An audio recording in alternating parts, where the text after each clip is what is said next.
Hello folks, it's Gordon here, hope all is well with you. This video I've called ABBA at Eurovision 2024, Don't Hold Your Breath.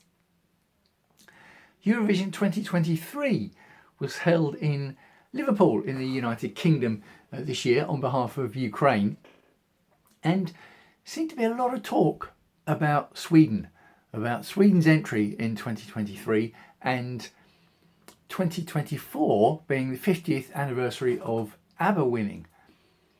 And Loreen was taking part for Sweden in 2023, and she won previously for Sweden, and she was the red hot favourite. Was she the red hot favourite? Certainly favourite anyway, or amongst the favourites to win again. And she did win again. And in the past few years, Eurovision has got very, particularly on Eurovision Twitter, has got very conspiracy heavy about the voting, about whether it's fixed, and the vast differences between the jury votes, the national jury votes, and the public vote. There's big differences between them. So people are saying, should we get rid of the jury vote? Blah, blah, blah, blah, blah. Can the result be trusted? And a big sort of voice in that conspiracy world was that in 2023, it was fixed that Loreen was always going to win it, so that it would be back in Sweden for 2024, the 50th anniversary of ABBA winning with Waterloo. ABBA would be there, maybe be performing. It'll all be great. Rainbows and sequins, hooray. So yeah, Loreen did win, and it will be in Sweden in 2024, but ABBA won't be there. Don't hold your breath. And the reason I can say that with a certain amount of confidence is because that's what ABBA have said themselves, or certainly what Bjorn and Benny said, the two Bs in ABBA. I saw an interview with them on the BBC, and I don't know whether I'd seen it twice or I'd seen another interview that they'd done, but they said exactly the same thing. They said they won't be there. Certainly won't be performing. They're not intending to be there at all. And Benny was asked why not, and he said, because I don't want to.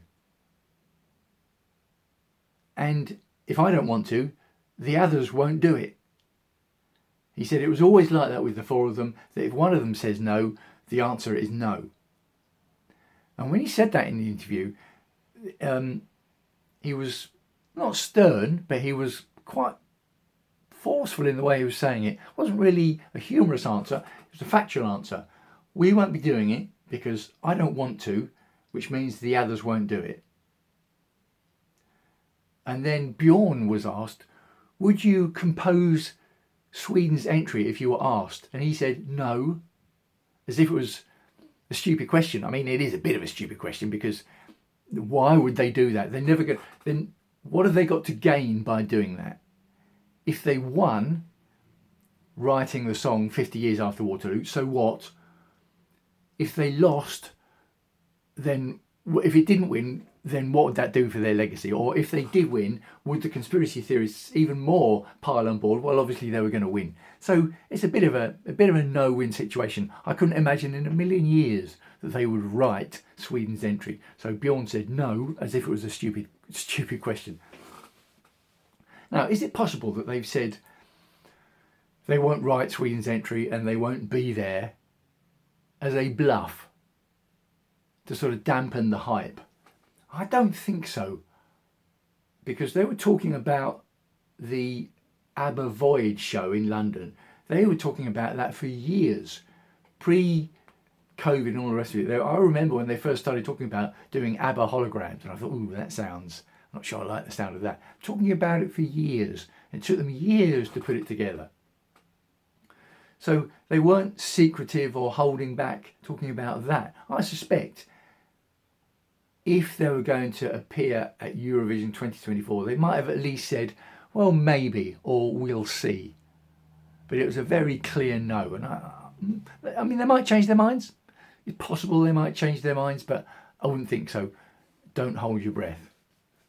And fascinating to talk about the ABBA show, which I haven't seen. I would have gone to see it, but I looked at the ticket prices and I thought, no, I don't think so, because they're not cheap. Ticket prices are not cheap. And in the interview, it was interesting because Benny and Bjorn were talking about that, and they said it's got a long way to go before the investors start seeing any return on their money, which I was fascinated about. I thought the plan was to have it there for a year and that would be it. But they're still selling, I think they're still selling tickets into 2024 now. And they said they've still got a way to go before investors start getting their money back. And then I think they're talking about taking the show maybe around the world, maybe to Sweden and maybe to Australia. Fascinating. And then the interview went on to the world of AI and the impact it's having on music.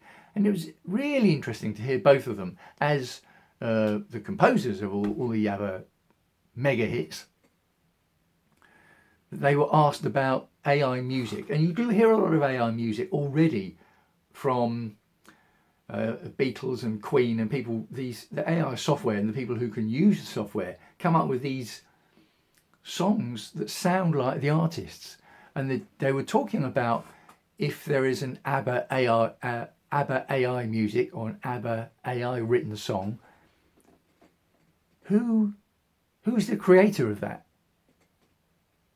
Because it might be done by AI, but someone has used the AI. And Bjorn and Benny both said if someone uses AI as a tool to maybe take bits from 5 of their favourite songs, for example, come up with an end result and then tweak it, then the creator is the person who's done the tweaking. That's what both Benny and Bjorn said. But they both said it's very difficult. It's going to be a legal minefield, particularly when it comes to copyright and songwriting ownership and theft and all music theft, all the rest of it. Very complicated, both of them said. Complicated enough. It's always been complicated because in the world of song royalties, there's the royalty for the songwriter, there's the royalty for the one particular performance, say one particular version of a song. There's another songwriting royalty if the song is performed live. There's all sorts of, it really is a minefield, songwriting royalties now, let alone without the world of AI. So really interesting interview with Benny and Bjorn that I saw on the BBC. I don't expect to be seeing them at Eurovision 2024. Now, when ABBA did win 50 years ago in 1974, which I do remember, I do actually remember that, by the way, shows how old I am. I would have been 7 at the time, not far short of 8, but yeah, I do remember that. Something I wouldn't have even thought of, I wouldn't imagine anyone would have thought of in 1974, and I've said this before, and I'm going to say it a few more times, is that someone using something the size of this, which is your phone now, I designed that cover, look, it's the same as from that painting in the back. Yeah, good, works quite well, doesn't it? Yeah. That in 1974 you could have something the size of this in your pocket, and you could press a few buttons and you could do a video like this in full colour that anyone could see anywhere around the world, and this could be a phone and a calculator and a diary and a notepad and an encyclopedia. It just wouldn't have been conceivable, would have been complete science fiction 50 years ago in 1974. Fast forward to today in 2023, nearly 50 years later, it's not science fiction, it's fact. And what's even better is that your opinion on music, what do you think of Eurovision? Are you a Eurovision fan or are you a Eurovision hater? What's your opinion? What is your favourite music in general? Or do you really not have an opinion on music in general? Or sport or movies or whatever it is that pushes your buttons? If you share that opinion regularly on social media, so if you go on Facebook or if you go on Twitter or Instagram or LinkedIn or TikTok, I don't really know, I don't know TikTok at all, I don't use it. But social media in general, if you post your opinions and engage with other people's opinions and make connections, which is all great, fun, I love it myself, if you do that, then you can monetize those opinions about music, about movies, about sport, about whatever it is that pushes your buttons, politics, anything. And it's something that I teach. I've got a training that I offer called the Content Monetization Machine, about showing anyone how to monetize their content on social media. I'm really excited about it. I love the value that it offers. I love the opportunity that it presents to other people to leverage what I call the staggering abundance of opportunity that is the internet. Now, I've gone over 10 minutes, which I've been trying to keep my videos under 10 minutes, so I'm going to sign off.